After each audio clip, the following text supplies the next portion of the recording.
Welcome back to Sportsbook Review Videos. It is the start of the NFL playoffs, and I am back once again with some prop betting selections from Bet365 Sportsbook. Started off with the earliest of the games this weekend, and that is the Houston Texans playing host to the Kansas City Chiefs. And Alfred Blue, a guy who's been getting a ton of work here recently and been a big part of the Texans' success over the last 3 weeks or so, comes with a rushing yards total of 48.5. Now, Blue has gotten at least 15 carries in his last 3 games. Gotten 20 in 2 of those games. In the 2 games he got 20, went over 100 yards, but 48.5 coming in against a Kansas City Chiefs run defense that's been very stout recently. Seems like a pretty good contrarian option to go under here at 48.5. I think casual bettors will look at what he's done here over the last 3 weeks and automatically look at the over.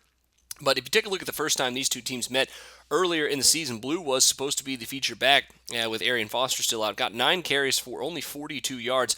Obviously, if he receives 15 or 20 this week, he'll easily go over the yards total of 48.5. But against the Chiefs defense here that has not given up 100 yards rushing in 3 of their last 4 contests, only Johnny Manziel was able to book in them here for over 100 yards. And in those 3 games where they weren't getting worked by Johnny Manziel, Chiefs allowed less than 100 yards rushing to all the running backs in those games. And in 2 of those 4 games against the Raiders and the Chiefs, they allowed less than 50. So I'm going to go under 48.5 here for the Alfred Blue rushing yard total.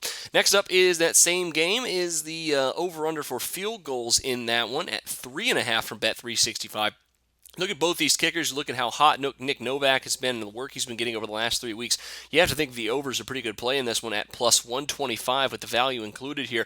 Neither one of these two teams is great in the red zone, but not bad either. Both on the year around 57% inside the 20s and converting it into a touchdown. But Carlos Santos and Nick Novak should be very busy in this game. I think a playoff atmosphere will lower the scoring a little bit, up the defensive pressure just a little bit as well. And like I said, Novak's had 10 field goal attempts in his last 3 games. So I think that banking on the over here between these two teams, with the total of 40 points here, indicates lower scoring game. I'm going to go over 3.5 field goals here, plus 125.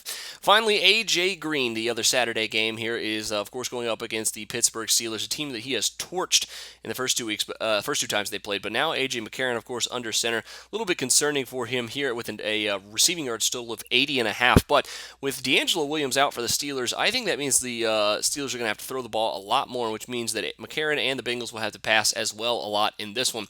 Green, of course, should be the number 1 beneficiary of that one. 2 games against the Steelers this season, he has 26 targets, and he should see a ton of targets this week as well, hopefully. He obviously went over 100 yards in both those games as well, so I think over 80.5, minus 120, pretty good play here to round out your prop betting picks on Saturday. That'll do it for me this time. Make sure you check out some of my NBA plays coming out later this weekend as well, but until then, for Sportsbook Review, I'm Jordan Sharp.